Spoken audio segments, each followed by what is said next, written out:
It's time to play the music. It's time to light the lights. It's time to savour the insights on my vlog now. First up is the debut feature from filmmaker Parker Finn. Smile is a queasy, nasty, slightly derivative but enjoyable horror film, and if you've ever had the title addressed to you as an instruction, followed up with "it may never happen," you already know how grotesquely unnatural smiling is if you don't feel like it. Much more difficult than pouting when you're happy, a skull grimace of misery betraying the heartbreak within. I incidentally lost a bet with myself as to which Nat King Cole song would be ironically played over this film's closing credits. What is it you like to talk about? My patient. Hi. I know you're nervous. I just want to have a chat. I'm seeing something no one else can see except for me. It's smiling at me. Oh my God!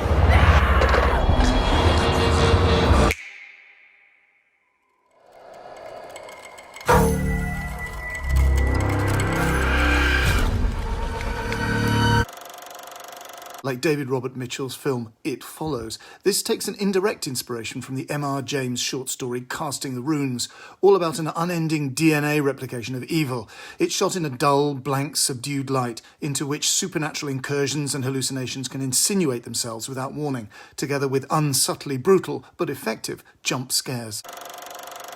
Sosie Bacon, daughter of Kevin, plays Dr. Rose Cutter, a consultant psychiatrist who has chosen to work in the hospital ER, in which patients present themselves invariably at their most violent and troubled.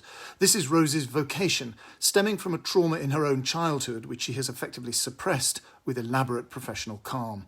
A deeply disturbed young woman is brought in, wretched with fear and lack of sleep, telling Rose about a hideously smiling demon that stalks her, inhabiting the bodies of various people. Some are friends, some are random strangers. And then, with a grisly, self-destructive flourish, the awful smile itself breaks cover, and Rose realises that it is coming to get her too, and she faces a terrible choice if she wants to escape its curse. Smile is a movie whose influences are certainly detectable. We are admittedly close to scary movie territory when we get close-ups of the home security system keypad on the wall of Rose's luxurious home, or scenes with her adorable pet, or horrible situations which turn out to be dreams from which the heroine awakens with an explosive gasp. But there is also something very arresting about the central nauseous motif. You see someone taking their own life and are, from then on, pursued by this grotesque, horrible smile. People who have witnessed something so intimately despairing and horrible have become implicated without their consent in the most violent dysfunction and may indeed spend the rest of their lives toughing it out, smiling through their repressed pain. And this repressed agony may well manifest itself in carrying on the chain letter of evil, being violent or self-harming, or both, with someone else. The movie is a shard of comic and cosmic spite, and the image of the malign smile carries force. I found myself sheepishly grinning for some time afterwards. The last time we saw Leslie Manville in a fashion movie, she was playing the highly strung sister and business partner of Daniel Day-Lewis's fastidious British couturier in Paul Thomas Anderson's film Phantom Thread.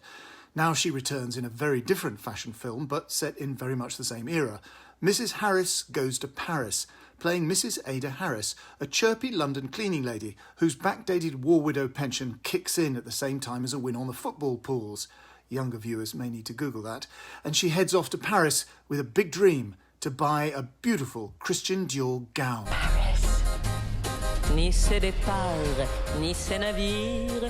me, dear. I'm after a frock, one of them £500 ones. You have the wrong address. Please let me escort you out. No, hang on a minute. I've saved every penny scrubbing floors so I can buy this frock. Excuse me, but it would be my honor to have you view the collection as my guest. Oh, that's lovely. Your dress is designed to astonish. How will you do that, Mrs. Harris? You are nobody, invisible.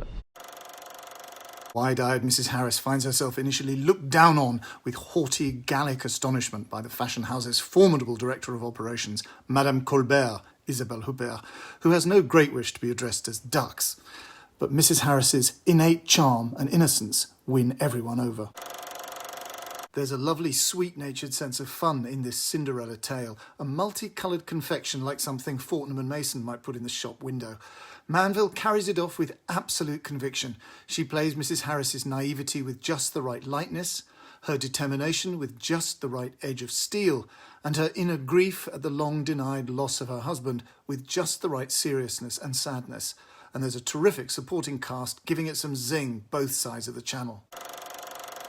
Anna Chancellor is hilariously awful as the mean Lady Dant, who is too stingy to pay her cleaning lady what she owes. Ellen Thomas gives a lovely performance as Mrs. Harris's best mate Violet, and Jason Isaacs comes close to pinching the whole thing as the rackety Archie, who's involved in greyhound racing.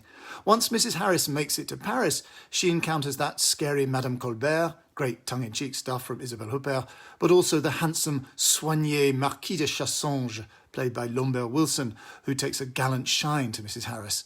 Preposterous though it may be, this is a great family movie in a style movie audiences haven't seen since Mary Poppins or Bedknobs and Broomsticks. I hope it's a box office smash right up to Christmas and beyond. Affairs of the heart and the rest of the body are the subject of Girls, Girls, Girls, a live wire movie from Finnish director Ali Hapasalo, a triple portrait of three young women in Helsinki who are looking for love, or who find love looking for them.